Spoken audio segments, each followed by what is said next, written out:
청년 사울, 후에는 물론 사도 바울이 된 사람이죠. 청년 사울은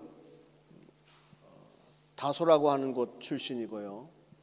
그곳에서 로마 시민권을 그가 획득하게 되었고, 그리고 세상에서 발전된 문물들을 그가 많이 접하게 됩니다. 그리고는 예루살렘에 와서 가말리엘이라고 하는 그런 교법사 밑에서 공부를 배우죠. 율법을 배웁니다. 이스라엘 역사를 배우고 하나님 말씀을 배우고 어떻게 하나님을 섬기는 것이 바른 것인가를 배우죠.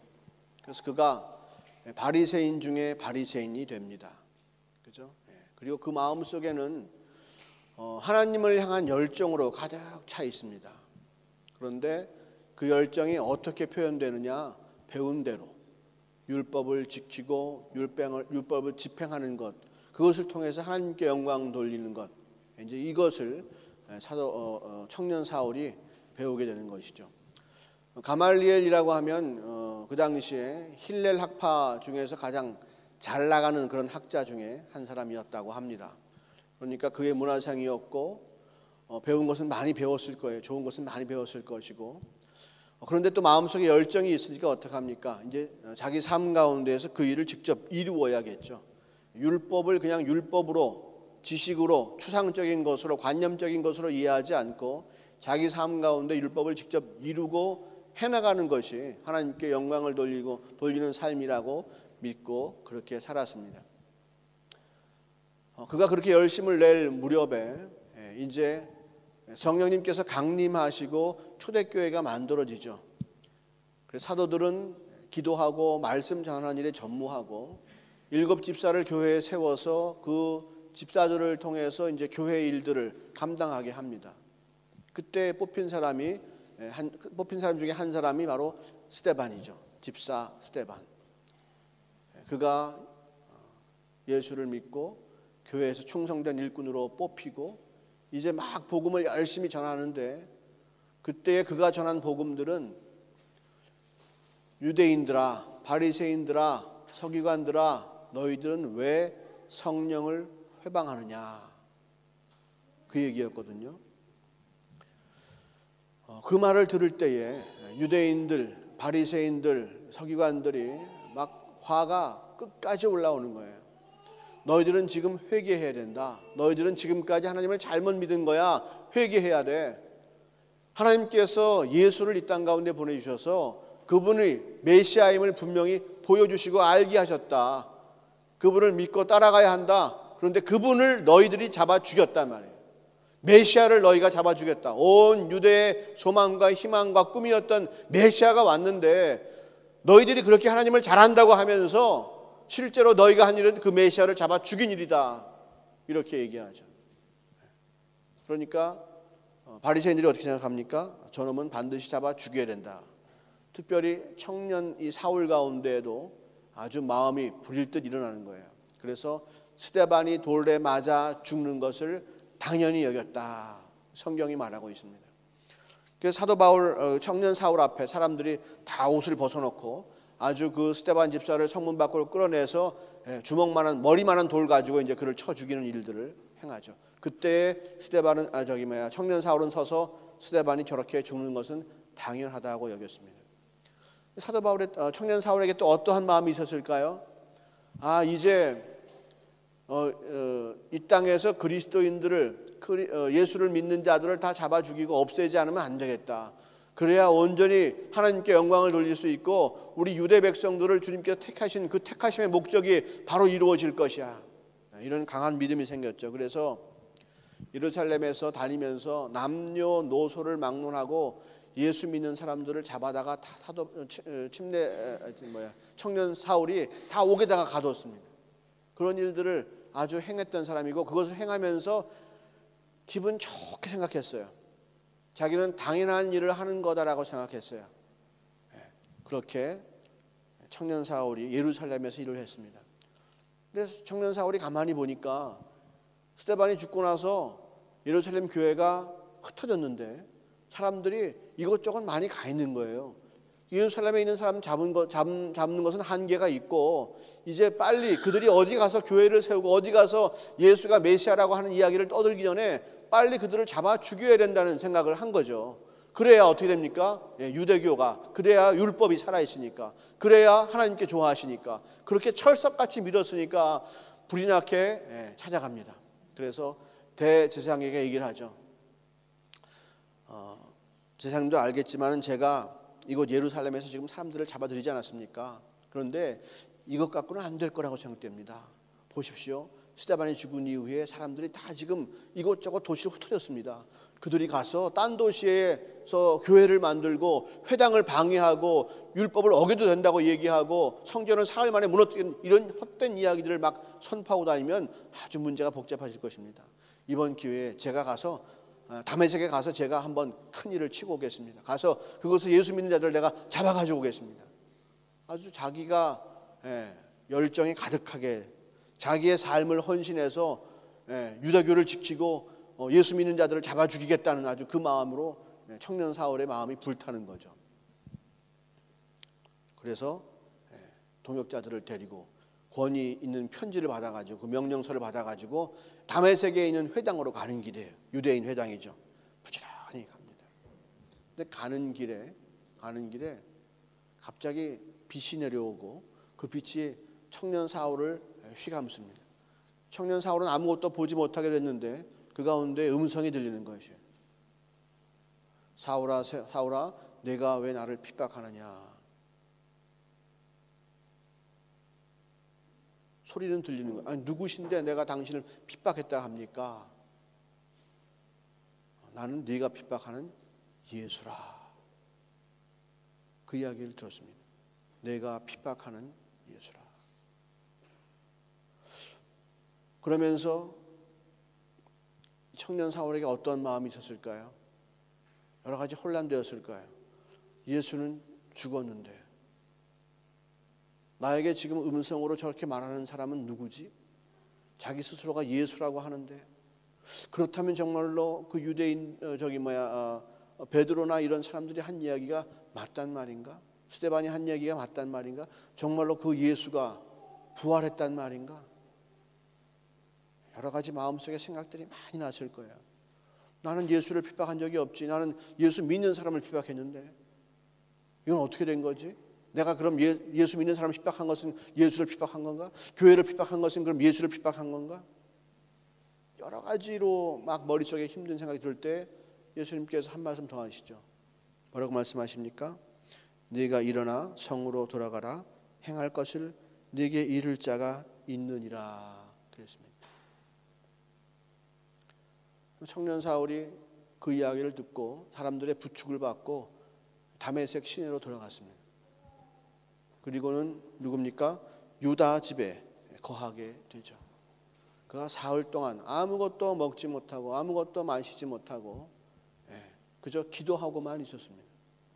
누구한테 기도했을까요? 하나님께 기도했겠죠. 열심히 기도했습니다. 도무지 이 일이 어떻게 벌어지는지 알 수가 없는 그러한 상황입니다. 그런데 동일하게 그 시간에 주님께서는 그 다메섹에 있는 착한 크리스찬, 선한 그리스도인 아나니아에게도 말씀하십니다. 아나니아야, 네가 그 직가에 있는 유다의 집에 가봐라. 거기에 5 사람 사울이라고 하는 청년이 있을 거야. 가서 네가 안수해 줘라. 아니 그 사람은 예루살렘에서 많은 사람들을 지금 해하고 또 다메섹에 와서 우리들을 잡아 죽이려고 끌어가려고 하는 사람인데 그 사람에게 가서 기도해 주라뇨. 내가 그 사람을 쓰기로 마음 먹었다. 그 사람은 이방인들을 위해서 그리고 임금들을 위해서 내가 택한 종이다. 아나니아가 생각하기에 너무나 혼란스러운 거예요. 지금 청년 사울이 사람들을 데리고 다메섹으로 온다는 얘기는 뭐예요? 곧 자기를 잡으러 온다는 얘기와 똑같은 거예요. 다메섹에서는 아나니아가 믿음이 좋고 성실하고 착한 크리스찬으로 소문이 나 있는데 그럼 와서 누구를 잡아가겠어요? 아나니아 자신을 잡아갈 거 아니에요. 그런데 하나님 말씀은 무슨 말씀이에요? 가서 그에게 안수하라는 거예요. 가서 그에게 안수하라. 아나니아가 믿음을 가지고 집가에 있는 유다 집에 들어갔어요. 그랬더니 거기 청년 사울이 앞을 보지 못하고 아무것도 먹지 못하고 3박 4일 동안 기도하느라고 이렇게 탈진한 상태가 되어 있는 거죠. 그때 아나니아가 청년 사울에게 기도를 해줍니다. 안수하니까 눈이 떠졌어요. 비늘 같은 것이 벗겨졌습니다. 그리고 한 일이 무엇이냐? 청년 사울이 침례를 받았습니다. 다시 말하면 내 죄를 회개합니다. 그리고 나는 이제 예수를 나의 주인으로 삼겠습니다. 라고 하는 그 결단을 사도 바울이, 청년 사울이 거기서 하는 거예요. 신령한 일을 통해서 예수를 만나고 그의 음성을 듣고 그리고 그가 가는 곳에 가서 기다리고 있을 때에 여러 가지 기도를 통해서 주님께서 약속하신 일들, 인도하신 일들이 하나하나 이루어지는 것을 보고 누가 와서 너에게 기도할 거야 가서 기다리고 있어. 그런데 정말 누가 와서 자기를 위해서 기도해주고 기도할 때 눈이 떠졌거든요. 이런 일들을 온전히 다 목격하면서 청년 사울이 자기가 크리스찬이 되겠다고 결단을 하는 것입니다. 예수님을 지금까지 핍박하던 자가 핍박하겠다고 온 힘을 내서 온 그 사람이 자기의 인생의 목적을 포기하다시피 다 포기하고 이제 주를 만나게 되는 순간이죠. 주의 종이 되는 순간이에요. 청년 사울에게는 꿈이 있었잖아요. 내가 예루살렘에서 이렇게 가말리엘 밑에서 열심히 공부했고 그리고 공부만 한 것이 아니고 내 삶 가운데서 그런 것들을 집행하고 나갈 때에 하나님께서 길을 열어주셔서 제사장 그룹과 콘탁을 맺게 해줬죠. 그리고 대제사장이 자기를 인정해서 자기에게 이 위임장을 써줄 정도로 그렇게 대제사장에게도 좀 전도가 유망한 청년으로 그렇게 인정받은 사람이에요. 이제 다메섹 가서 많이 못 잡아도 괜찮아요. 그냥 한 서너 명만 잡아가도 괜찮아. 그것으로 충분히 상징적인 것이 되거든. 서너 명만 데리고 끌고서 예루살렘까지만 돌아오기만 하면 뭐 바리새인들에게 칭찬받을 것이고 대제사장에게 칭찬받을 것이고 야 자기 스승인 가말리엘도 칭찬할 거고 모든 사람들이 자기를 칭찬할 거란 말이에요. 그것만 하면 되는데 이제 막 부지런히 온 거죠. 부지런히 왔어요. 다메섹으로 왔어요. 근데 그 가운데에서 그가 겪게 된 일은 전혀 상상하지 못한, 전혀 기대도 하지 못한 예수님을 만나는 일이 그 가운데 이루어진 것입니다. 그래서 그 사람의 인생이 완전히 변화가 되는 그러한 인생으로 되는 것이죠. 예수를 만나면 그런 변화가 있죠. 예수를 만나면 그런 변화가 있습니다. 사도 바울은 자기 서신에서 늘 이야기하지만 과거에 자기가 유대인으로서 바리새인으로서 했던 모든 일들을 분토와 같이 여긴다 그랬어요. 쓰레기와 같이 여기고 배설물처럼 여긴다 그랬습니다. 그리고 오직 자기에게 자랑할 것은 예수 그리스도의 십자가밖에는 없다. 그런 삶으로 변화가 됩니다. 어떻게 했다고요?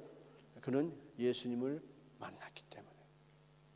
뭐 그가 40일 무슨 금식을 하고 무슨 성경을 뭐 몇 번을 읽고 뭐 은사를 많이 받고 그래가지고 그의 삶이 오직 예수 이렇게 된 삶이 아니라 단 3박 4일의 금식과 기도를 통해서 예수 그리스도의 뜻이 온전히 그에게 전달될 때에 그가 순종으로 믿음으로 그 뜻을 받아들임으로 말미암아서 청년 사울이 사도 바울로 바뀌었다. 예수를 핍박하고 교회를 핍박하던 자에서 오직 예수 또 교회를 세우는 것이 자기 인생의 목표가 된 사람으로 바뀌어버렸다 하는 것입니다.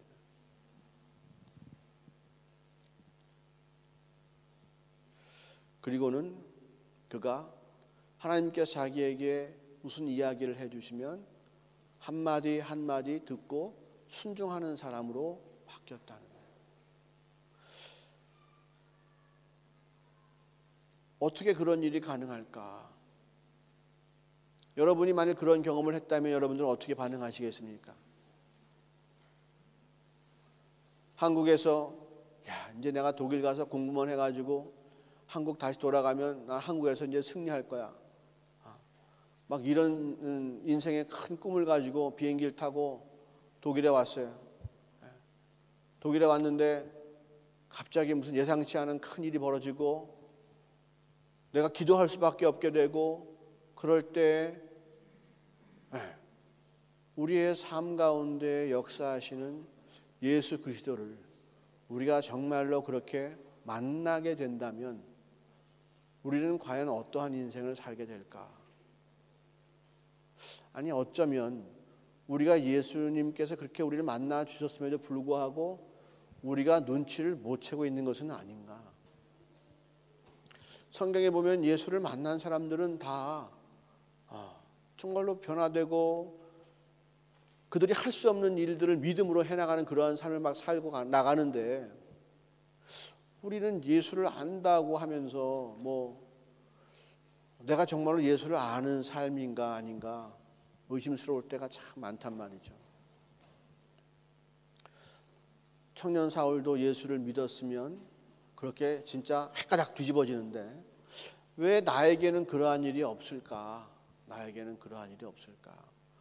왜 나는 아직도 세상 가운데에서 허우적거리고, 왜 나는 아직 세상 가운데 일이 잘 되면 기쁘고 세상에서 일이 안 되면 나는 기분 나쁘고, 왜 나는 아직도 그렇게 살아야만 되는가?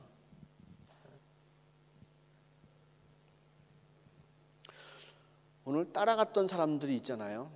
청년 사울이 같이 가자고 그래가지고 다메섹으로 그 예수 믿는 사람을 잡아 죽이려고 따라갔던 사람들이 있어요.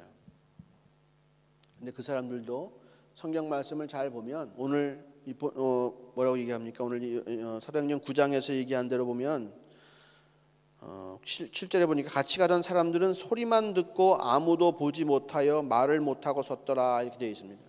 청년 사울이 쓰러져 가지고 주님과 교제하는 가운데에 다른 사람은 어떻게 했다고요? 소리만 듣고 아무것도 보지 못했다 그래요.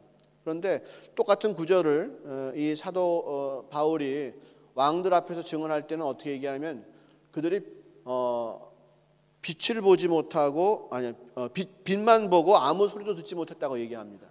바뀐 거죠, 뭐가요? 그런데 그 얘기는 어떻게 설명하면 되냐면 이런 거예요. 빛이 있었어요. 번쩍하거나 휘감는 빛이 있었어요. 그것을 청년 사울도 목격하고 그 사람들도 보았어요. 그리고 이상한 소리가 들렸어요. 뭔가 소리가 들렸어요. 그것도 알아챘어요. 청년 사울도 알아채고 그 사람들도 알아챘어요. 그런데 청년 사울은 그 음성 가운데에 예수 그리스도를 보았고 예수 그리스도의 음성을 들었습니다. 그런데 같이 따라간 사람들은 무슨 이상한 소리와 이상한 빛을 목격하긴 했지만, 경험하긴 했지만 예수라고 딱 잡지를 못했죠. 바로 그 차이예요. 청년 사울은 자기에게 무언가 음성이 들려질 때에 누구냐고 물어봤고 예수라고 대답하는 소리를 들었어요. 그 순간에 자기가 그것을 예수가 나를 만나 주었구나라고 하는 사실로 믿고 나간 것이죠. 그런데 딴 사람들은 그 음성을 듣고도, 그 소리를 듣고도 그 가운데에 예수를 발견하지 못한 거예요. 예수를 만나지 못한 거예요. 이게 큰 차이예요. 그러니까 음성을 들었기 때문에, 그리고 누가 그 얘기를 했는 줄 알기 때문에 청년 사울은 예수님 말씀대로 다메섹에 들어가서 기다리고 있던 것이고, 다른 사람들은 도대체 이 일이 왜 벌어졌나를 알지 못하고 그냥 우왕좌왕하는 것이죠. 3박 4일 지나서 청년 사울에게 아나니아라고 하는 크리스찬이 와서 예수 이야기를 해주고 예수님께서 자기에게 하신 말씀을 또 해주고 청년 사울이 무슨 일을 해야 될지를 말씀해주고 또한 그가 눈이 떠지고 안수받고 눈이 떠지고 그가 침례를 받고 하는 일이 생겨도 계속 주변을 맴돌면서 이게 무슨 일이냐 이게 무슨 일이냐 이게 무슨 일이냐 이 일이 왜 생겼을까만 외치고 당겼지 도대체 그 일이 의미하는 바가 무엇인지에 대한 관심이 없다. 다시 말하면 자기네들은 그냥 사울 쫓아서 온 거예요. 다메섹 가서 사울과 함께 크리스찬들을 잡아가면 사울이 칭찬받을 것이고 자기네 덩달아 칭찬받을 것이고 나도 무엇인가 바리새인 틈에서 내 입지가 생기고 제사장들 사이에서 나의 입지가 생기고 그러한 것을 꿈꿨던 사람들이죠. 어쩌면 계속해서 주의 음성을 듣지 못하고 그분이 예수인 것을 알지 못하는 이유는 너무나 거기에 완전히 몰두되어 있기 때문은 아닐까.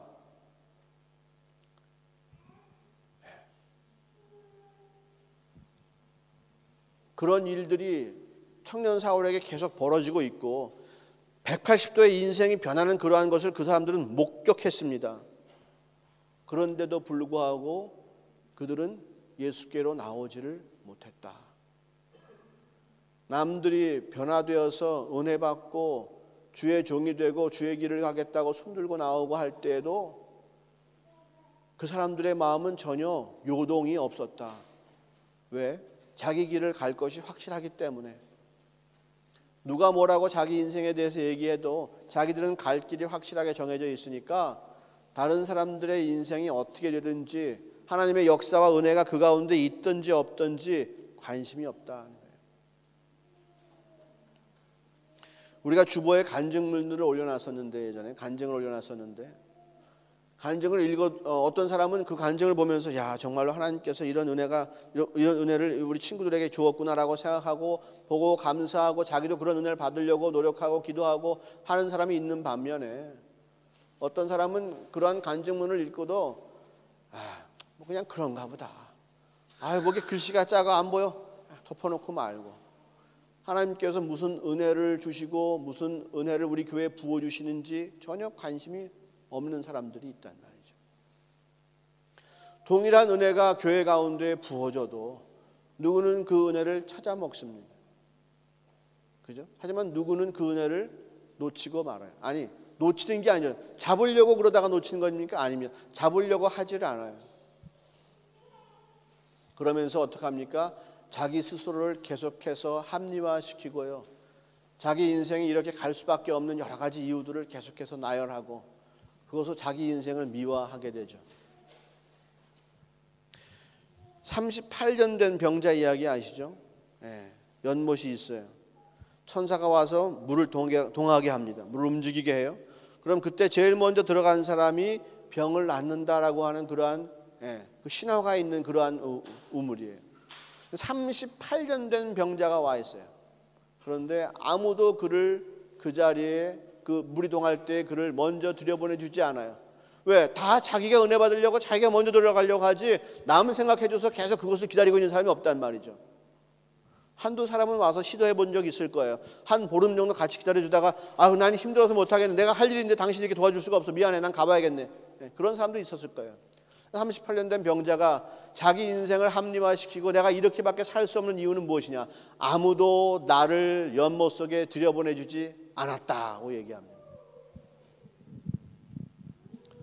예수님께서 그를 만나주시고 연못에 들어가지 않아도 낫게 해주셨죠. 우리가 교회를 다니면서 주님께서 우리를 만나주러 오실 때에 우리가 주님을 붙잡아야 되는 것이죠. 은혜가 하늘문이 열리고 은혜가 우리 가운데 임할 때에 누구는 그 은혜를 정말로 받아 마시고 생수로 진짜 모든 해가를 다 하고 어떤 사람들은 은혜가 내려도 그냥 지나치는 인생을 살 수밖에 없다. 그러니 38년이 지나가도 계속 그 모양으로 살 수밖에 없는 것이고 그냥 나는 예전에 이런 교회를 다녔었어. 나는 이런 목사님과 함께 신앙생활을 했었어. 나는 예전에 이랬지. 내가 예전에 누구 방언하는 걸 봤는데 예전에 내가 누가 병나는 걸 봤는데 누가 하나님 때문에 인생이 확 변하는 걸 봤는데 이런 얘기는 할 수 있을지 모르겠지만은 자기가 주님을 경험한, 자기가 은혜 받고 자기가 경험한, 자기가 변화된 경험은 전혀 없다는 것이죠. 38년 된 병자가 얼마나 많은 병 낳는 것을 목격했겠어요?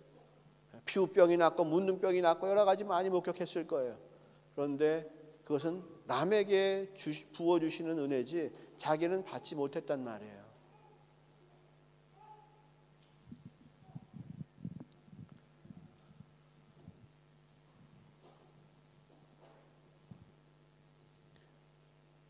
우리는 주님께서 은혜 부어주실 때에 그 은혜를 받아야 됩니다.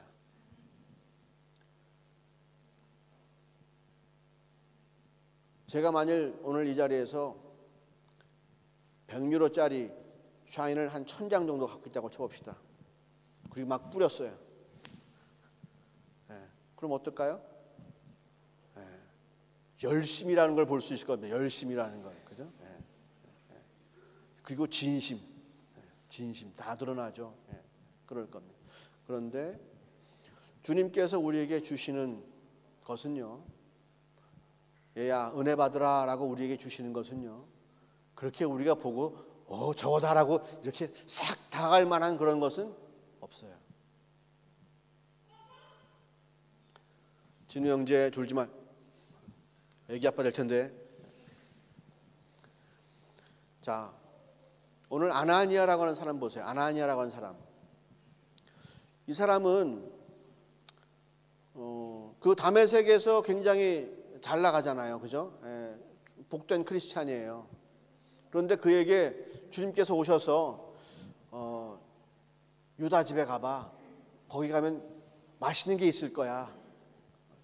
아, 그래요 주님? 그리고 가지 않았어요. 유다 집에 가봐.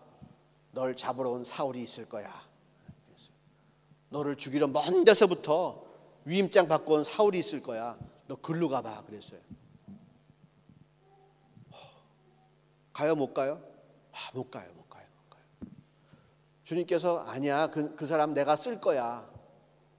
걱정하지 말고 가. 못 가요. 그랬으면 못 가는 거예요.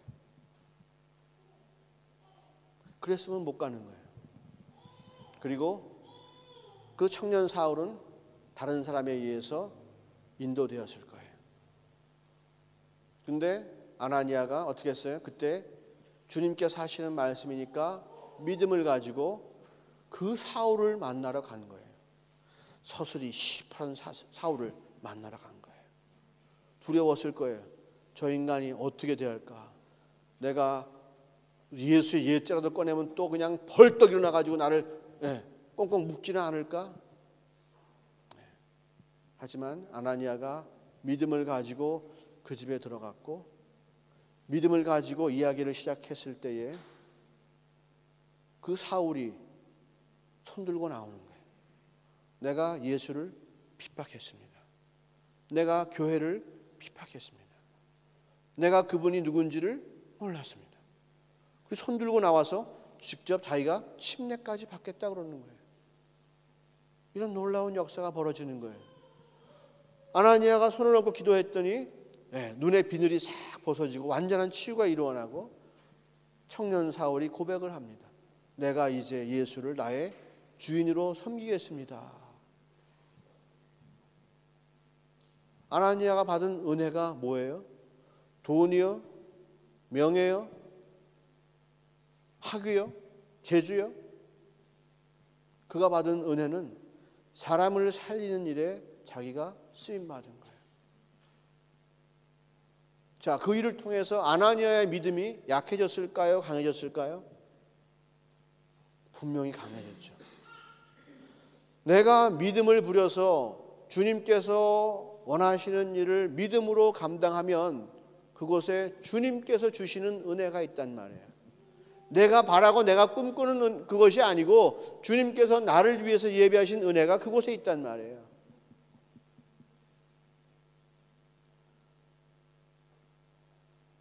우리 머릿속에 우리가 생각하고 내가 바라는 은혜만 잔뜩 있기 때문에 말씀을 지켜서 주님께서 약속하신 것을 믿음으로 나가서 내가 받을 수 있는 그 은혜들은 전혀 받지 못하는 거예요. 그러니까 38년이 지나도 그저 이 사람 저 사람 간접 경험은 얘기할 수 있을지 모르겠지만 자기는 한 번도 주를 만나본 적이 없다. 교회에 부지런히 왔다 갔다 하지만 한 번도 믿음으로 뭘 해본 적이 없기 때문에 주를 만난 적이 없다. 자기 스스로는 아무리 구원받았다고 얘기하고 하지만은 자기 혼자 있을 때는 구원에 대한 확신이 없다. 함께 찬송하고 노래 부를 때는 신나고 마치 구원받고 주님이 지금 막 들어오실 것 같은 그러한 마음이 있지만은 실제로 내가 예수가 저 앞으로 들어온다고 생각했을 때 나는 그분 앞으로 나갈 수 있는 믿음이 없다. 왜? 그분을 알지 못하기 때문에.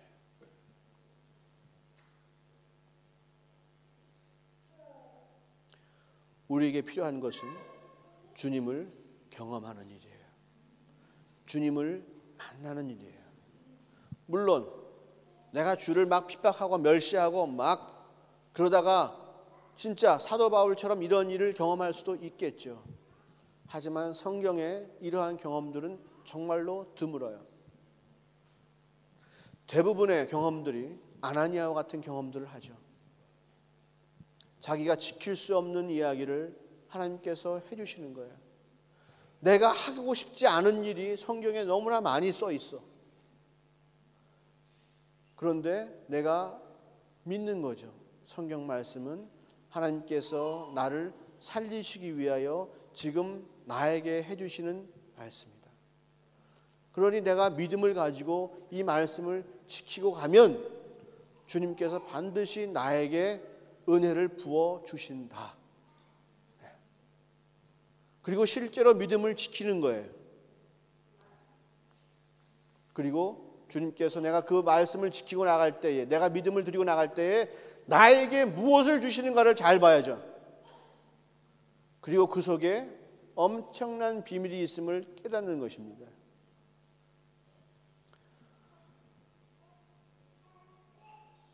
우리가 한 달에 500유로 가지고 생활을 한다고 칩시다. 근데 성경에 보니까 11조 하라고 말해. 목사님을 통해서 11조 하라고 얘기해. 자, 그런데 500유로 가운데 내가 11조를 하면 50유로가 빠져.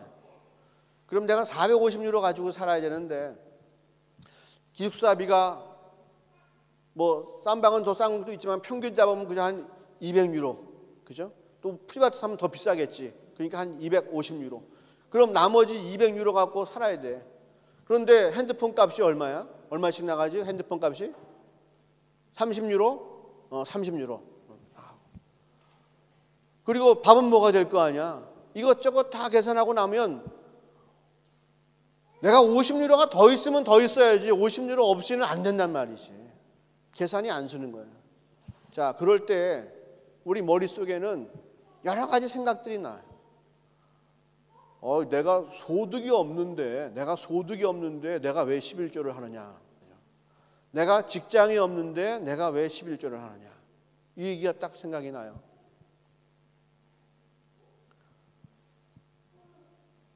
그래서 내가 직장을 가지면 내가 나중에 돈 벌면 11조를 하겠다고 결단하죠. 그리고 그 이야기로 그 생각으로 자기를 정당화시킵니다. 그런데 또 얘기를 한단 말이야. 목사님이 또 얘기를 해. 성경에서 또 구약예배 같은 또 11조 얘기를 해. 그러면 이제는 또 다른 이제 얘기가 들어오는 거예요. 우리 부모님이 한국에서 11조 띄고 보내셨다.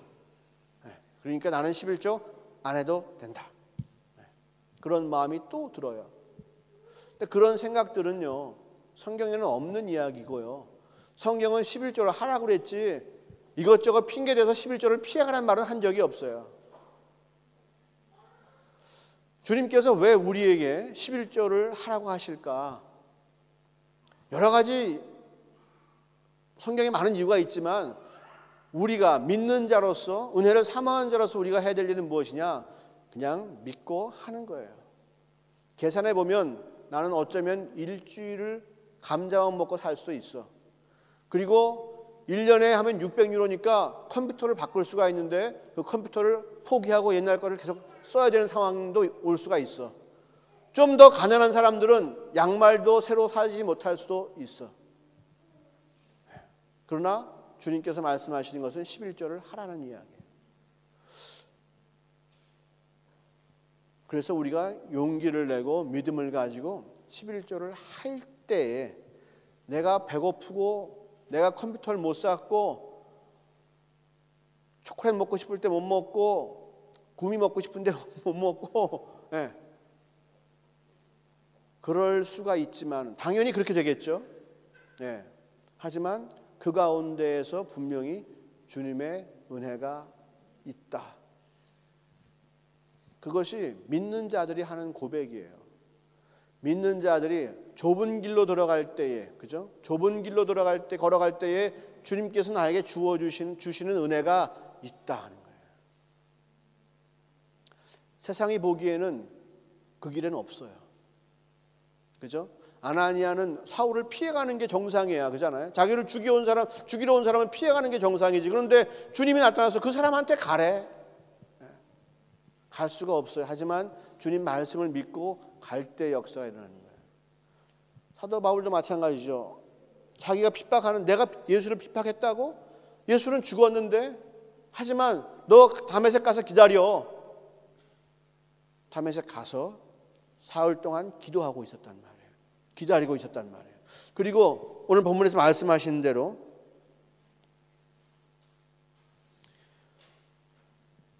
네가 일어나 성으로 돌아가라. 행할 것을 네게 이를 자가 있느니라고 하시는 주의 말씀을 사도 바울이 믿었죠. 청년 사울이 그걸 믿었어요. 그래서 유다 집에 들어가 있던 거예요. 그러니까 그 말씀을 붙잡고 있는가. 언제가 될지 모르죠. 내일 오나? 오늘 올 것인가? 오늘 지나갔어요. 아무도 안 왔어요. 내일도 그냥 나 눈도 안 보이는데 집에 돌아갈까? 하지만 그 음성을 믿고 기다릴 때에 은혜가 임하는 거예요. 우리의 생각과 우리의 판단을 쫓아가고 합리적이고 세상적인 지식을 쫓아가면 은혜를 절대로 경험할 수 없어요. 성경이 말하는 대로 순종할 때에 우리가 은혜를 경험할 수 있어요. 내가 하고 싶지 않은 일을 주님께서 하라 하실 때에 믿음 가지고 하면 은혜가 있어요. 내가 하고 싶은 일인데 하지 말라고 하시기 때문에 내가 안 했으면 그곳에 은혜가 있어요. 물론 나의 계산적으로 볼 때는 거봐 내가 이거 안 했으니까 내가 지금 이거 얻어야 되는데 이거 없잖아. 내가 이걸 했어야 되는데 내가 이걸 안 하니까 내가 은혜가 없잖아. 우리가 돈이고 물질이고 공부고 그럴 수 있어요. 그런데 우리가 정말로 주님 주시는 은혜를 사모한다면, 땅의 것이 아니고 위의 것을 사모하는 사람이라면, 육신의 것이 아니고 영적인 것을 사모하는 사람이라면, 세상 것이 아니라 하나님 것을 사모하는 사람이라면 우리는 그렇게 가는 거예요. 그리고 그 가운데서 발견할 수 있는 거예요. 누이 좋고 매부 좋은 일은 없어요. 성경에. 세상도 좋고 하나님도 기뻐하시는 일은 없어요. 오직 믿음으로 주님을 기쁘시게 할 수 있다고 성경이 말해요.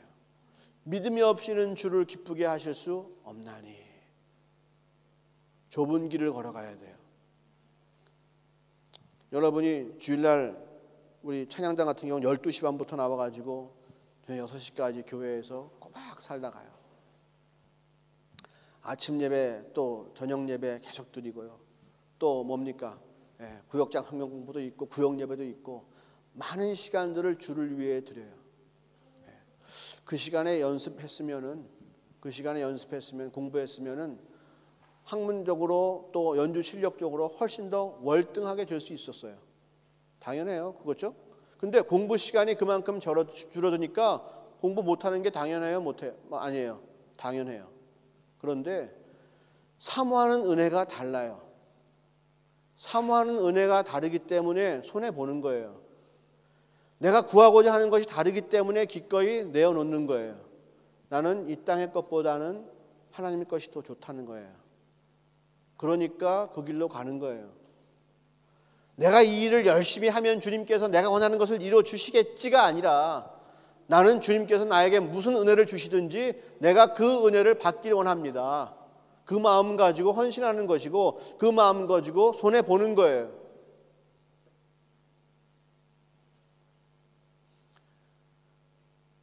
그래서 사도 바울처럼 다메섹에 믿는 크리스찬들을 잡으러 왔다가 다시 예루살렘으로 돌아가지 않고 다메섹에서 복음을 전하는 그러한 사람들이 되는 거예요. 우리가 계획하고 내 인생을 꿈꾸고 소원들을 이루어주는 그러한 삶은 세상 사람들도 사는 삶이에요.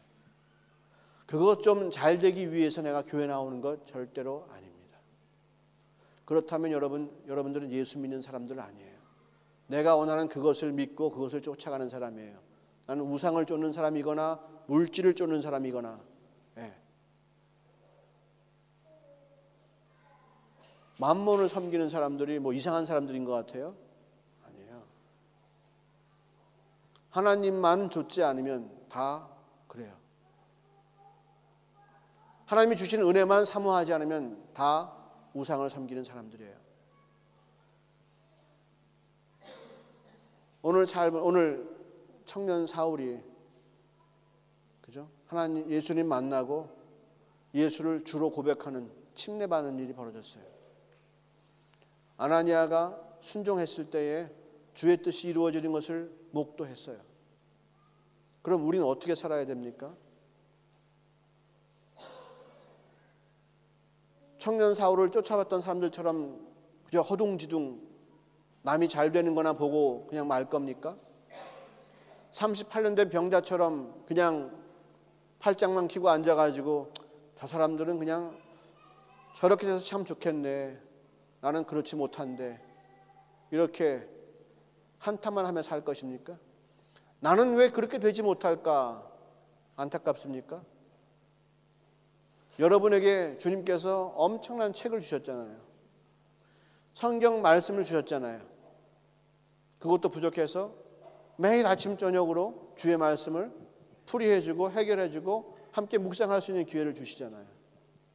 그 중에서 하나라도 내가 할 수 없는 일을 내가 하겠다고 붙잡고 나가면 우리는 분명히 주님의 은혜를 체험하고도 남음이 있었을 거예요.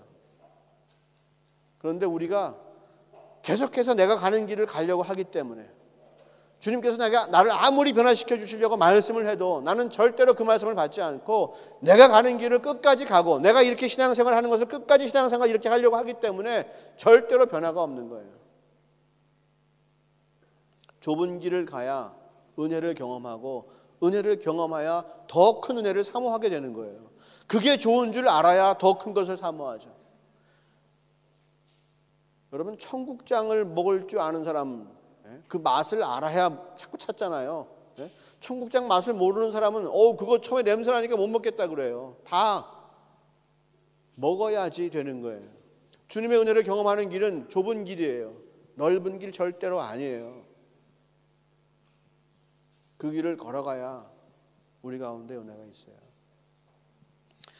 지난주에 제가 새벽 예배하고 저녁 예배 꼭 나오라고 그죠?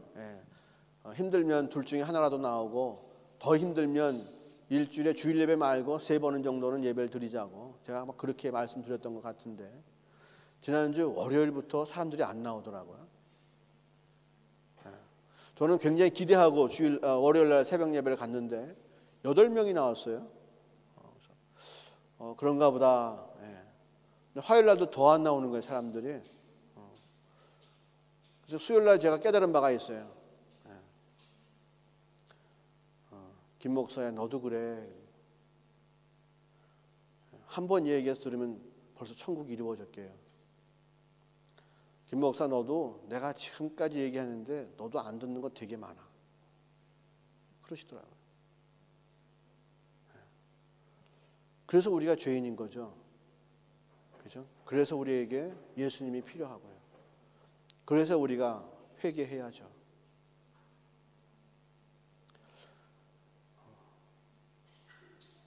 주님께서 우리를 살리시기 위하여 또 우리에게 은혜를 주시기 위해서 계속해서 말씀하신다는 것 자체가 너무나 큰 복입니다. 우리를 살리시려고 포기하지 아니하시고, 그죠? 계속해서 말씀하신다는 자체가 우리에게 큰 복이에요. 언제 그 은혜를 잡으시겠어요? 제가 보기에 그것은 거의 90%는 여러분에게 달려있는 것 같아요. 우리 자신에게 달려있는 것 같아요. 내가 지금 뛰어넘을 것이냐, 아니면 아직 그냥 그대로 있을 것이냐. 오늘 이 말씀을 가지고 내가 한번 부딪혀 볼 것이냐, 믿음을 가지고, 아니면 어제와 동일하게 그냥 살 것이냐.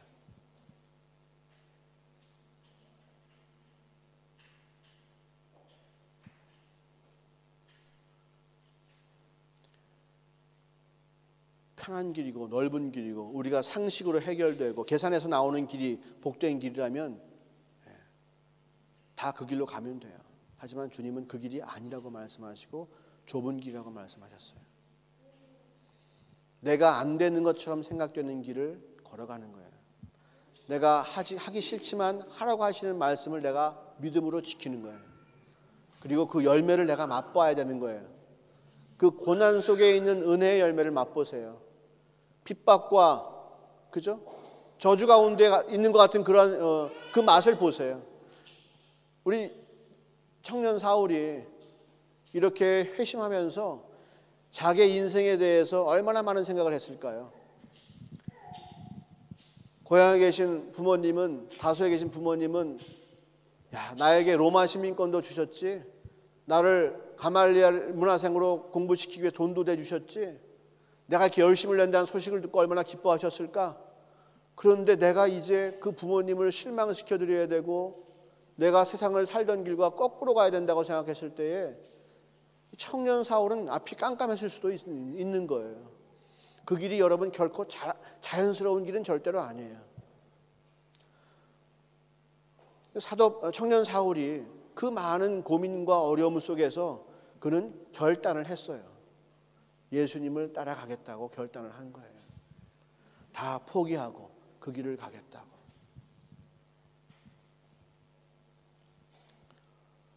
우리가 하나님께서 우리를 사랑하시기 위해서 아들까지 우리에게 주시는 희생을 하시고 헌신을 하셨어요. 근데 그 사랑 앞에서 이제 우리가 보답하는 것이 우리의 인생인데 우리가 어떻게 보답을 할 것인가? 어떻게 감사를 할 것인가? 우리가 하고 싶은 거 다 하면서 감사할 수 있어요? 우리가 내 육신이 원하는 거 다 채워가면서 주님께 뭘 할 수 있을 것 같아요? 그 은혜? 없어요. 사랑이라고 하는 것은 내가 손해를 보는 것이 사랑이잖아요. 아내가 남편을 사랑하면 손해봐요. 아유, 저 인간만 내가 안 만났으면 내가 지금 잘 살 텐데. 나는 자매님들 그 말이 100번 맞다고 생각해. 네. 그런데 사랑하니까 희생하고 헌신하는 거죠. 저 인간 안 만났으면 지금 더 아름답고 더 귀하게 살 수도 있어요. 하지만 저 인간 만나서 내가 희생하고 헌신하고 사랑할 때에 하나님께서 주시는 놀라운 은혜가 있단 말이에요. 예수를 믿는 사람들은 알아요. 그래서 끝까지 헌신하고 순종하는 것이고, 남편들도 마찬가지죠. 남편들도 마찬가지예요. 희생하고 헌신하는 거죠. 아내를 위해서, 가족을 위해서. 그래야 사랑이 넘치죠. 사랑을 깨달을 수 있는 것이죠. 좁은 길로 가야 되는 것이고 손해보는 길로 가야 되는 것이고 분명히 끊어내주는 것이 있어야 돼요. 내가 손해보는 것이 있어야 주님의 뜻이 이루어지는 거예요. 나중에 큰 거 손해보지 마시고요. 그래서 정신없어 하지 마시고요. 청년 사울처럼. 이거 뒷수습하려면 정말 힘들거든요. 네. 지금부터 미리미리 작은 일에 헌신하세요. 여러분의 시간을 주께 드리세요. 여러분의 재물을 주께 드리세요. 여러분의 재주를 주께 드리세요. 그렇게 손해보세요. 여러분의 마음을 주께 드리세요. 네. 주님께서 분명히 예비하신 은혜로 채워주시고 그 은혜가 이 세상에서 내 꿈이 이루어지는 것보다 더 소중한 것임을 알게 해 주실 것입니다. 한량없는 주님의 은혜. 이 세상에서 끊을 수 없는 주의 사랑입니다. 오늘도 우리를 사랑하시고 아끼시는 주님의 은혜가 우리 가운데 충만하기를 소원합니다. 당연히 넘치는 은혜를 우리가 믿음으로 좁은 길을 걸어감으로 우리 것을 삼기 원합니다. 그것을 통해서 살아계신 주님을 만남으로 변치 않은 사랑을 확인하기 원합니다. 다시는 세상으로 내려가지 않는 주님의 백성 되기를 소원합니다. 의심 때문에 괴로워하지 않고 온전한 믿음으로 승리하는 주의 백성 되기를 소원합니다. 아버지의 일을 내 일처럼 여기는 그러한 주의 자녀가 되기를 소원합니다. 할렐루야. 기도하시겠습니다.